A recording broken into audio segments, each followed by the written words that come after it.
Abu Ayyub Al-Ansori adalah salah satu sahabat Nabi Muhammad SAW yang sangat dikenal karena keberaniannya, kesetiaannya, dan pengorbanannya dalam menyebarkan Islam. Beliau juga dikenal sebagai salah satu sahabat yang sangat dekat dengan Nabi, bahkan menjadi orang pertama yang menerima kedatangan Nabi Muhammad SAW di Madinah setelah hijrah. Nama asli Abu Ayyub adalah Khalid bin Zaid. Ia berasal dari suku Khazraj, salah satu suku besar dari kalangan Ansor yang tinggal di Madinah. Abu Ayyub lahir di kota Madinah, yang pada saat itu dikenal dengan nama Yatsrib. Suku Khazraj adalah salah satu suku yang paling awal memeluk Islam dan memiliki peran besar dalam menyambut kedatangan Nabi Muhammad SAW. Abu Ayyub tumbuh dalam keluarga yang terhormat dan dikenal sebagai salah satu pemimpin sukunya. Sebelum memeluk Islam, ia adalah seorang yang sangat dihormati oleh kaumnya, dan ia hidup dalam masyarakat yang penuh dengan tradisi dan kebanggaan terhadap sukunya. Abu Ayyub Al-Ansori termasuk dalam kelompok pertama orang Madinah yang memeluk Islam. Pada tahun 621 Masehi, ketika Nabi Muhammad SAW dan pengikutnya masih tinggal di Makkah, beberapa perwakilan dari suku Khazraj dan Aus, dua suku utama di Madinah, datang menemui Nabi di Makkah. Mereka menyatakan keinginan untuk memeluk Islam dan meminta agar Nabi datang ke Madinah untuk menyebarkan ajaran Islam. Abu Ayyub termasuk dalam delegasi tersebut yang menyambut dakwah Nabi Muhammad. Setahun setelahnya, pada tahun 622 Masehi, pada peristiwa hijrah, ketika Nabi Muhammad SAW dan para sahabatnya hijrah ke Madinah, Abu Ayyub Al-Ansori adalah salah satu orang yang menyambut kedatangan Nabi dengan penuh kegembiraan. Dalam beberapa riwayat, disebutkan bahwa Abu Ayyub adalah orang pertama yang menyambut Nabi di Madinah.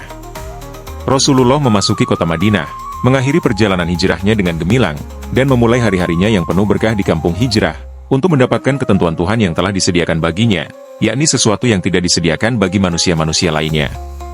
Dengan mengendarai untanya, Rasulullah berjalan di tengah-tengah barisan manusia yang penuh sesak. Dengan luapan semangat dari kalbu yang penuh cinta dan rindu, mereka berdesak-desakan berebut memegang tali kekang untanya, karena masing-masing menginginkan untuk menerima Rasul sebagai tamunya. Rombongan Nabi itu mula-mula sampai ke perkampungan Bani Salim bin Auf. Mereka menghentikan jalan unta sembari berkata, "Wahai Rasul Allah, tinggallah Anda pada kami, bilangan kami banyak, persediaan cukup, dan keamanan terjamin." Tawaran mereka yang telah menghentikan dan memegang tali kekang unta itu, dijawab oleh Rasulullah. "Biarkanlah, jangan halangi jalannya, karena ia hanyalah melaksanakan perintah." Kendaraan Nabi terus melewati perumahan Bani Bayadah, ke kampung Bani Sa'idah, terus ke kampung Bani Harits Ibnul Khazraj, kemudian sampai di kampung Bani Adi bin Najjar. Setiap suku atau kabilah itu mencoba mencegah jalan unta Nabi, dan tak henti-hentinya meminta dengan gigih agar Nabi Muhammad sudi membahagiakan mereka dengan menetap di kampung mereka. Sedangkan Nabi menjawab tawaran mereka sambil tersenyum syukur di bibirnya dan bersabda, "Lapangkan jalannya, karena ia haruya menjalani perintah." Nabi sebenarnya telah menyerahkan dalam pemilihan tempat tinggalnya kepada Qadar Ilahi, karena dari tempat inilah kelak kemasyhuran dan kebesarannya. Di atas tanahnya, akan muncul suatu masjid yang memancarkan kalimat-kalimat Allah dan nurnya ke seluruh penjuru dunia. Di sampingnya akan berdiri satu atau beberapa bilik dari tanah dan bata kasar. Tidak terdapat di sana harta kemewahan dunia selain barang-barang bersahaja dan seadanya. Tempat ini akan dihuni oleh seorang maha guru dan Rasul yang akan meniupkan ruh kebangkitan pada kehidupan yang sudah padam, dan yang akan memberikan kemuliaan serta keselamatan bagi mereka yang berkata, "Tuhan kami ialah Allah." Kemudian mereka tetap di atas pendiriannya. Bagi mereka yang beriman dan tidak mencampurkan keimanan itu dengan keaniayaan, bagi mereka yang mengikhlaskan agama semata-mata untuk Allah dan bagi mereka yang berbuat kebaikan di muka bumi serta tidak berbuat binasa. Benarlah, Rasul telah menyerahkan sepenuhnya pemilihan ini kepada Qadar Ilahi yang akan memimpin langkah perjuangannya kelak. Oleh karena itulah ia membiarkan saja tali kekang untanya terlepas bebas, tidak ditepuknya kudu unta itu dan tidak juga dihentikan langkahnya. Hatinya dihadapkan kepada Allah, serta diserahkan dirinya kepadanya dengan berdoa, "Ya Allah, tunjukkan tempat tinggalku, pilihkanlah untukku."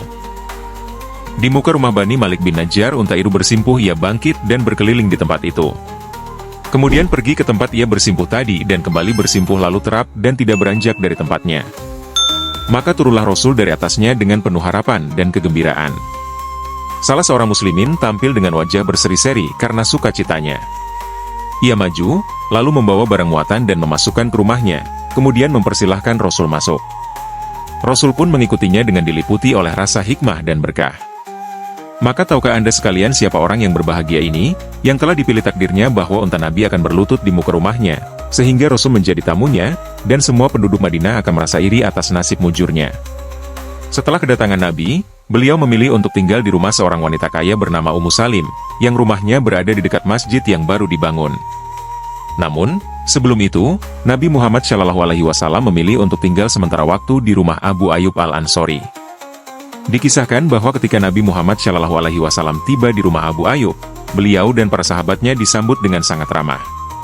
Sebagai penghormatan, Abu Ayyub meminta Nabi untuk tinggal di lantai atas rumahnya. Namun, Nabi memilih tinggal di lantai bawah untuk menghormati, meskipun rumah itu terbilang sederhana. Abu Ayyub merasa sangat bahagia dan merasa terhormat atas keputusan Nabi tersebut.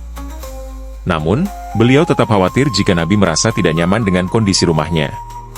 Ia kemudian berkata kepada Nabi, "Wahai Rasulullah, kalau engkau merasa tidak nyaman, saya akan menurunkan bagian atas rumah ini dan menempatkan engkau di lantai bawah." Nabi Muhammad SAW kemudian menjawab dengan senyuman dan rasa terima kasih atas ketulusan hati Abu Ayyub. Kejadian ini menunjukkan betapa besar penghormatan Abu Ayyub terhadap Nabi Muhammad dan bagaimana beliau sangat mendambakan keberkahan dari kedatangan Rasulullah. Abu Ayyub Al-Ansori adalah seorang pejuang yang sangat berani.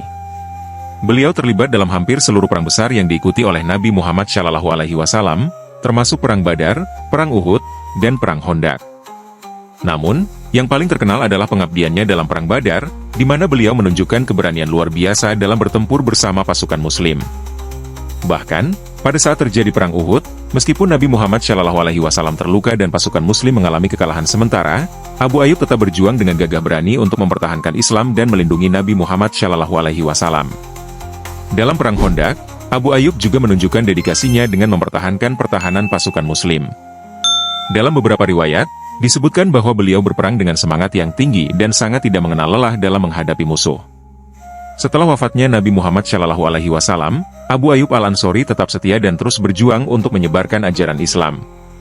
Ia sangat menghormati dan memuliakan kepemimpinan para khalifah yang menggantikan Nabi Muhammad, terutama Khalifah Abu Bakar, Umar bin Khattab, dan Utsman bin Affan. Namun, yang paling menonjol dari perjalanan hidup Abu Ayyub setelah masa Nabi adalah pengabdiannya dalam Perang Yarmouk, 636 Masehi, yang terjadi pada masa kekhalifahan Umar bin Khattab. Abu Ayyub Al-Ansori berperang di front garis depan melawan pasukan Bizantium di wilayah Syam, atau Syria. Dalam pertempuran tersebut, Abu Ayyub berjuang dengan gigih dan memiliki semangat yang tidak padam meskipun usianya sudah lanjut. Sewaktu terjadi pertikaian antara Ali dan Muawiyah, ia berdiri di pihak Ali tanpa ragu-ragu, karena dialah imam yang telah dibaiat oleh kaum muslimin. Dan tatkala Ali mati syahid karena dibunuh, dan khilafah berpindah kepada Muawiyah, Abu Ayyub menyendiri dalam kezuhudan, bertawakal dan bertakwa. Tak ada yang diharapkannya dari dunia, selain tersedianya suatu tempat yang lowong untuk berjuang dalam barisan para pejuang. Abu Ayyub Al-Ansori juga dikenal dengan partisipasinya dalam penaklukan Konstantinopel, sekarang Istanbul, Turki. Pada masa kekhalifahan Muawiyah pertama, Abu Ayyub ikut dalam ekspedisi untuk menaklukkan kota tersebut. Meskipun penaklukan Konstantinopel baru terjadi setelah masa hidupnya, Abu Ayyub menunjukkan keberaniannya dengan ikut serta dalam pertempuran besar ini. Sungguh, ia telah meminta kepada Yazid bin Muawiyah, bila ia telah meninggal, agar jasadnya dibawa dengan kudanya sejauh jarak yang dapat ditempuh ke arah musuh, dan di sanalah ia akan dikebumikan. Kemudian hendaklah Yazid berangkat dengan bala tentaranya sepanjang jalan itu, sehingga terdengar olehnya bunyi telapak kuda muslimin di atas kuburnya, dan diketahuinya lah bahwa mereka telah berhasil mencapai kemenangan dan keuntungan yang mereka cari. Dan oleh karena itulah tak pernah lidahnya terlibat dalam suatu fitnah, dan dirinya tidak terjerambab dalam kerakusan.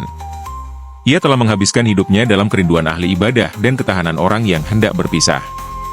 Maka sewaktu ajalnya datang, tak ada keinginannya di sepanjang dan selebar dunia kecuali cita-cita yang melambangkan kepahlawanan dan kebesarannya selagi hidupnya.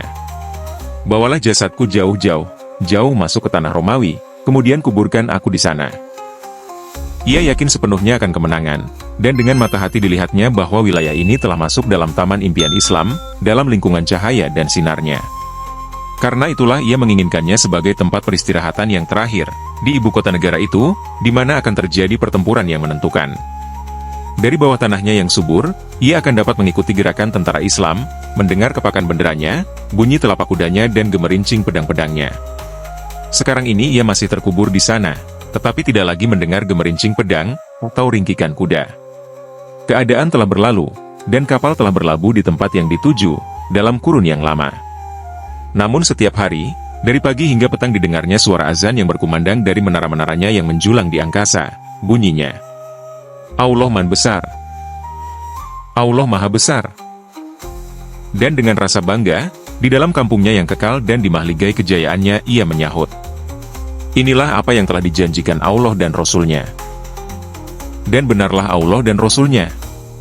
Abu Ayyub Al-Ansori dimakamkan di daerah yang dikenal dengan nama Makbarat Abu Ayyub di Istanbul sekarang, yang menjadi tempat ziarah bagi umat Islam hingga hari ini.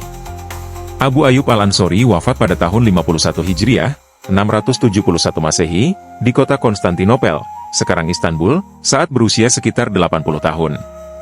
Sebelum meninggal, beliau memberikan pesan yang penuh makna tentang kesabaran, perjuangan, dan keimanan yang teguh.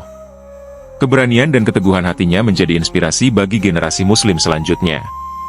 Warisan Abu Ayyub Al-Ansori tidak hanya dalam bentuk kepahlawanannya di medan perang, tetapi juga dalam sifat-sifat luhur yang ia tunjukkan sepanjang hidupnya. Kesetiaannya terhadap Nabi Muhammad SAW, pengorbanannya untuk Islam, dan sifat sederhana serta tawaduknya menjadikannya sebagai salah satu sahabat yang sangat dihormati dalam sejarah Islam. Abu Ayyub Al-Ansori dikenang sebagai simbol dari keimanan yang teguh, semangat juang yang tak kenal lelah, dan dedikasi tinggi terhadap ajaran Islam. Nama beliau selalu dikaitkan dengan keberanian dan pengabdian yang murni kepada Allah dan Rasul-Nya. Abu Ayyub Al-Ansori adalah salah satu sahabat Nabi Muhammad SAW yang paling mulia dan dihormati dalam sejarah Islam. Kehidupan dan perjuangannya menggambarkan pengorbanan yang luar biasa, baik dalam menyambut kedatangan Nabi di Madinah maupun dalam pertempuran-pertempuran besar untuk mempertahankan agama Islam. Dia adalah contoh sempurna tentang keteguhan iman, kesederhanaan hidup, dan kecintaan terhadap ajaran Islam. Sebagai seorang sahabat yang sangat dekat dengan Nabi, Abu Ayyub Al-Ansori meninggalkan warisan yang tak terlupakan bagi umat Islam, terutama dalam hal keberanian dan pengabdian yang tulus kepada agama. Makam beliau di Istanbul menjadi saksi bisu atas pengorbanannya dan peran besar yang ia mainkan dalam sejarah Islam.